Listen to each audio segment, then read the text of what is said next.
je peux le démontrer. Les êtres ailés ont commencé en Égypte. Les êtres ailés, que ce soit. Parce que déjà, qu'est-ce qu'on voit? Le plus vieux monument du monde, qui fait près de 30 mètres, c'est le Sphinx.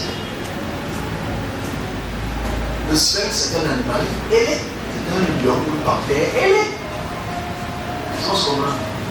Donc, naturellement, les concepts des divinités ou des divinités qui sont théomorphes à l'image des animaux ailés n'est pas nouveau. Et on réalise que sur cette texte-ci, sur ce document-ci, les séraphins, je ne sais pas par où commencer. Parce qu'en fait, il y a tellement d'informations. Quand tu vas en Mésopotamie, tu vois les serpents ailés, tu vois des lions ailés, tu vois des chiens ailés, tu vois des chèvres ailés. Parce qu'en fait, c'est des concepts qui sont purement ancestrales. Je vais la dire tout à l'heure. Mais quand tu vois un intellectuel serviteur ouvrir Genèse chapitre 6 et ne pas expliquer le fait que les anges, quel ange? Les Anakim ou les Anoukim, on ne sait pas qui est Anou, mais la divinité Anou c'est qui? Mais c'est un problème, on ne sait même pas qui est Anou. Ok? Parce qu'en fait, on nous a posé la question qui est Anou. Anou, c'est la divinité sumérienne. Les Ananouki, ce sont les divinités sumériennes. La divinité Anou et Enki, c'est la même divinité, c'est le nom qui se transpose. C'est une divinité qui est ailée, elle a les ailes. Et forcément, quand on parle de ça, on parle des séraphimes. Mais les séraphimes, ce sont des êtres ailés.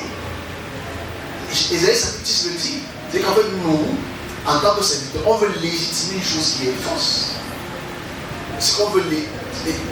Je ne sais pas quand est-ce que j'aurai le pouvoir de parler, j'espère l'année prochaine. Aucun ange du service n'a les ailes. C'est une fiction. Je ne sais pas par où commencer. Et comme je ne suis pas là pour les gens, détruire les collègues. Mais les serviteurs qui ont vu les anges, les anges, les serviteurs n'ont pas d'ailes. Il faut quoi avec les ailes? Posons la. Qu'est-ce qu'il faut avec les ailes? Il faut le aller où? Vous savez ce que c'est qu'un être spirituel? Il peut à tout moment, à tout instant, à chaque instant, n'importe où il veut. Il faut avec les ailes. C'est juste une représentation théomorphe des divinités. Tu entends les serviteurs, j'aime les séraphins, j'aime les rapides, j'aime tout ça. La sueur coule par la langue, tu le crois. Mais quand tu sors donc les documents de l'Égypte, tu sors les documents des Sumériens, et que tu vois les grands monuments qui ont les ailes, tête de lion, tête de chien, tête d'homme, et que tu vois ça dans Ézéchiel, tu dois te poser des questions. Quand je dis c'est ça depuis le j'ai des gens qui m'insultent. Parce que les gens ne savent pas ces choses-là. Si on va en Afrique, mais en Afrique, c'est identique. On a des êtres féeriques qui ont les images des animaux, qui ont les images des... Il ne faut pas oublier que le signe en Sénégambie qui représente le cas en Égypte, c'est un oiseau. C'est un oiseau. On le retrouve qu'en Sénégambie. Donc le vrai problème ici, c'est qu'on a diabolisé les gens. Voilà, vous avez fait comme l'autre belle sur la semaine passée, ça a fait un petit peu sur nous. Sur les logos qui est passé, Moïse qui marche l'eau, les chrétiens, vous savez, ils ont traversé ça comme le boulot. Ils ont glissé dessus parce qu'en fait, tu as peur de te confronter à une réalité. C'est-à-dire, les gens du monde entrent dans l'eau, il fait ses heures dans l'eau, il sort son message, mais toi, Esaïe est plus puissant que ton chambolo. Voilà le nage. Il est plus puissant. C'est important de voir comment, quand tu fais ce type de comparaison, non, c'est faux, c'est pas. On arrête un peu. Ces êtres aussi, c'est des êtres mythiques qui ont toujours été adorés. Et les êtres mythiques ont, dans le monde spirituel, les ailes. Il y a des esprits qui sont ailés, il y a des esprits qui sont ailés, ou qui prennent la forme des esprits ailés. Les anges du service que je pense connaître n'ont pas les. Merci. compris par rapport à ça, ce qui est aussi. Donc, maintenant, qu'est-ce qu'on fait de ça? Les gens ne savent pas ça. Ils ne savent pas ça. Parce que le pasteur n'a que la Bible comme référence historique. Tu m'arrêtes là? N'a que le Bible. Et qu'est-ce qu'on fait aussi? Quand on il faut dire connaître le pasteur qui s'y connaît. Moi, j'ai suivi un secrétaire qui a dit, il a vu en haut, il a vu un grand, avec les ailes qui couvraient tout le stade. Et le coup de couleur, c'est dans vos conseils. Dans vos conseils que les ailes ont les ailes. Les deux. Parce qu'on dit que le rôle des ailes, c'est un rôle. Les ailes, c'est pas le coq. On ne sait pas pourquoi il y a les ailes. On va comment chicken wings.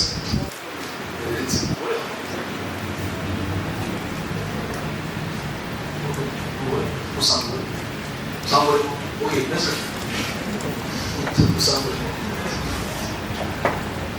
Maintenant, je voulais revenir à. Ouais. Je voulais revenir à. C'est pas tellement ça. Je voulais faire un parallèle en fait avec le Seigneur de Dieu. Avec l'islam. J'ai lu le Coran. J'ai lu le Coran et ce que j'ai remarqué en fait, c'est que les textes, on ne les comprend pas. Oui. Vous comprenez, donc ça dit qu'on lit, c'est vrai, on reconnaît. Le problème avec le Coran, c'est que ce n'est pas chronologique. Et on ne comprend pas. C'est dispatché. La distinction avec les textes hébraïques qui sont chronologiques. Les textes musulmans ne sont pas chronologiques. C'est ça le vrai problème. Tu peux trouver un sur la discipline, sur la bas, c'est très dispatché. Ça veut dire qu'ils ont reçu des informations, pas chronologiquement. C'est ça aussi pour qu'au 5e siècle, ceux qui ont édité les textes du Coran ont reçu les textes de différentes formes et ont essayé de les harmoniser. Et de toute façon, ce n'est pas du chronologique. C'est vraiment incompréhensible. C'est le texte. Alors, sans vouloir porter confiance à mes collègues, à mes amis, mais le Coran est incompréhensible. Plein d'erreurs, plein d'ajouts, pire que le Bible. Donc oui, mais il parlait aussi cette observation. Mais il dit c'est sur les mêmes.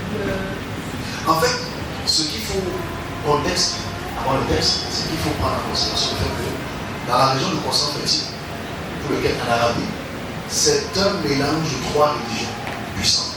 Christianisme, judaïsme, zoroastrisme. Ces trois régions-là comportent donc ces textes. Donc forcément, celui qui habite en Arabie, à cette période-là, a les textes chrétiens, a les textes judaïens, a les textes zoroastriens, qui ne sont pas très loin dans ces questions. Forcément, ils ont pris tout ça pour récupérer et faire ce qu'on appelle. Donc ça signifie donc en fait que vraiment comprendre l'islam, il faut lire. En fait, il faut beaucoup lire. En fait, je pense qu'il faut lire pour comprendre l'islam. Parce que comme je l'ai expliqué, les 5 piliers de l'islam sont tirés d'une religion qu'on appelle le manichéisme. Là, on ne connaît pas vraiment le manichéisme, c'est pas du manichéisme. Okay? C'est un roi qu'on appelait Mani Ier, au premier siècle, qui a pris les textes chrétiens, pris les textes judaïques et a créé une nouvelle religion. Okay, pour lesquels il a fait les 5 piliers. Les 5 piliers sont complètement tirés de là. Donc, Mani, si tu veux connaître les textes musulmans, il faut lire Mani, il faut lire forcément le judaïsme, et il faut lire le christianisme. Ça fait c'est trop. Le Coran est purement inspiré de ces textes. Il n'y a pas de révélation. Avant maintenant, de révélation. Il n'y a pas de révélation que Mohamed a dit parce que tout ce qu'il dit, c'est ce qu'il a dit. Mais c'est offensant ce que je dis, mais c'est la vérité. Même je dis offensant pour les musulmans qui écoutent. C'est pas offensant parce que quand on lit, on voit par exemple le thème du paradis, et où on dit que non, le juste ira au paradis. Oui, mais c'est égyptien. Le juste même, en fait, c'est l'homme. Il y aura des vierges et des jeunes garçons. Ils vont boire du vin et manger des fruits. C'est complètement tiré par le chemin. Oui, non, en fait, ils ont peut-être ajouté les vierges, donc c'est pas qu'ils sont bien musulmans. Donc ils ont peut-être ajouté, je ne sais pas, ils sont bien dans la musulmanie, les vierges. Je ne sais pas comment le thème fonctionne, mais le judaïsme, le christianisme et l'Égypte antique ont beaucoup influencé cette examen. Il faut lire sur Mani. Mani famille connue. C'est très intéressant. Vous allez être très surpris de voir à quel point et Mani, dans le texte de Mani, vous savez qu'il était encore beaucoup plus sur le 17e siècle. Alors, le manichéen. Est-ce qu'on peut avoir la différence entre le mythe et l'épopée? C'est pareil. L'épopée, c'est juste le tout. C'est là, l'épopée, c'est la douceur. On me rend ça, voilà. Parce que quand on dit mythe, ça veut dire mythologie. Mythologie veut dire forcément une chose qui est créée de toutes pièces. On dit épopée, ça veut dire c'est un récit transmis oralement d'une notion peut-être réalistique. Mais à la fin, je pense que les deux ne sont pas très différents. Parce qu'à la fin, épopée et mythe. Parce qu'aujourd'hui, on rencontre des gens qui appellent mytho spirituel. Par contre, c'est un genre de pas l'hiver pour être attendu. Toutes les gens parlent d'un vrai qui est juste émulé. On fait une émulation des textes avec le temps. Oui, il y a une émulation sévère. Et dans tout le christianisme aujourd'hui, il y a une émulation. Jésus est Dieu, Jésus est souverain, il est roi, il est Seigneur. Mais il y a 2000 ans, il est devenu Seigneur, il est roi. Mais au fur et à mesure, le temps avance, il est roi, il est mon salut, mon tout. Même quand tu es devenu, tu dis Jésus. Ça évolue. L'émulation fait partie de l'évolution de la culture religieuse. Parce que quand on commence avec Osiris au départ, Osiris n'est qu'un homme qui meurt. Il y a près de 4500 ans. C'est un homme qui meurt juste. Mais, comme c'est le fils d'un roi, il faut absolument qu'on rende ça grandiose. Des Mousis, même chose. Même les rois égyptiens, ils n'ont pas été. On les appelle les fils de Dieu, parce qu'il y a dans leur théophore, ils ont le nom de Dieu. Parce qu'on les a jugés, mais ils ne sont pas Dieu, puisqu'ils meurent tous. Donc, c'est cette émulation est visible dans tout le monde. Qu'est-ce qu'on fait comme ça? Ok, laisse-moi. Oui, monsieur, derrière la salle. Non, comment ça va ici? Oui, il va arriver. C'est un pas il va arriver et il pose la question. C'est qu'il écoutait ça à la radio. Je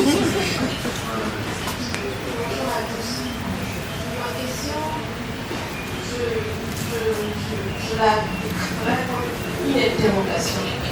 En fait, je veux savoir où est-ce qu'on a fondé. Où qui? C'est-à-dire qu'on est arrivé ici ensemble. Pour qu'on puisse comprendre vraiment cet exposé, il faudrait quand même qu'on ait une certaine culture historique, une certaine connaissance. Là, je me dis que les peuples israéliens, lorsqu'ils regardaient les textes au fur et à mesure, ils ne voyaient pas là, par exemple, c'est un mélange. Mais maintenant, revenons lorsqu'on a écrit la Bible, lorsqu'on a décidé des textes de la Bible, ces gens, ce courant de personnes, mais il n'y avait-il pas d'historien? Je me pose la question, comment est-ce qu'on est arrivé là? Belle question. Également, hier, lorsqu'on, avec l'actualité de la réouverture de la cathédrale, le prêtre dit, pendant qu'il officie, Dieu de l'univers, mais parmi tous ses invités, il y a des historiens, il y a des archéologues, mais je comprends le contexte politique.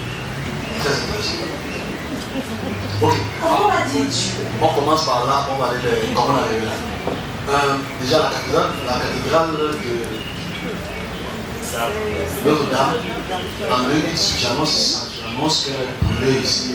Je pense qu'on va par là parce que sa ouverture aujourd'hui, elle est symbolique, elle est géopolitique. Ça, ce n'est que la géopolitique.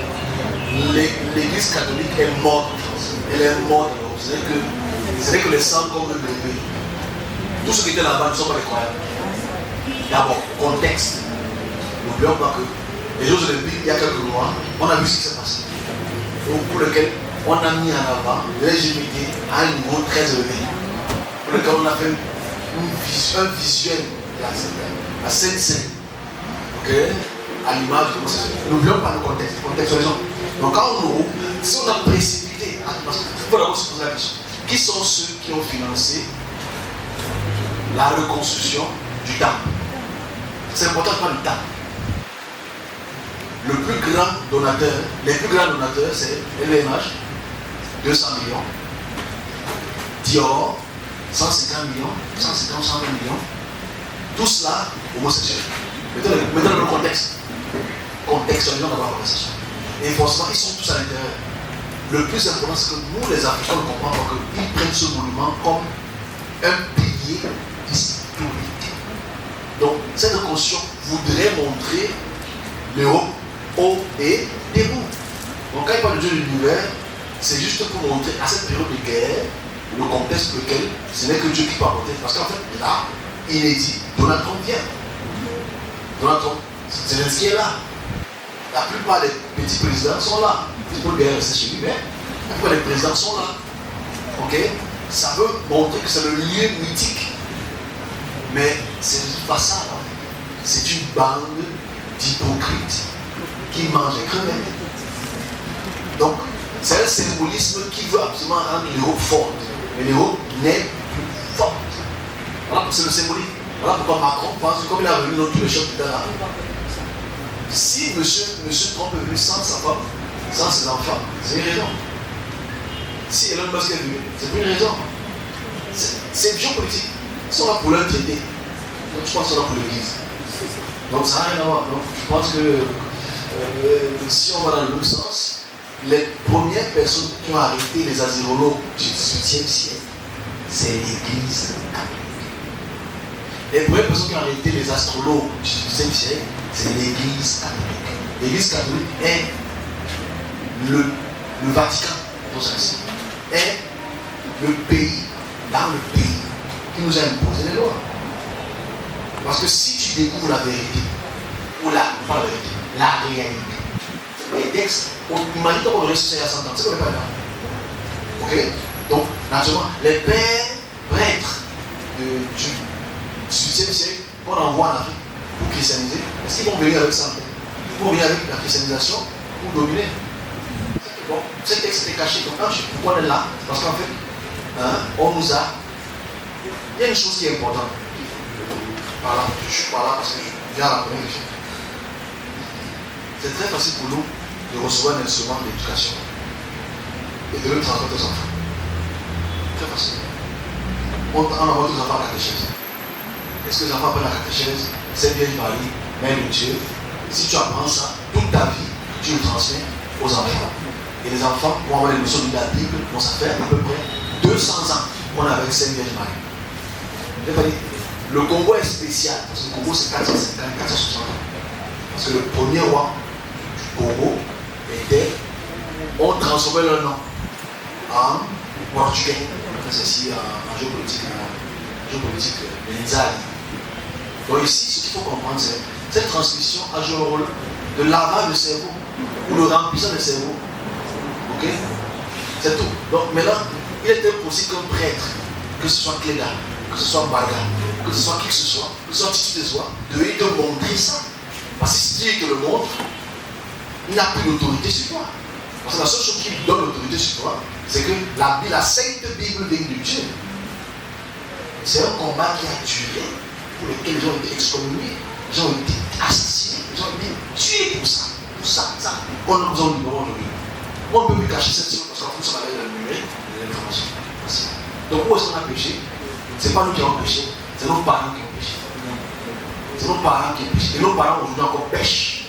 Nos frères et nos soeurs pêchent. Si le mot péché, c'est ce que je pense.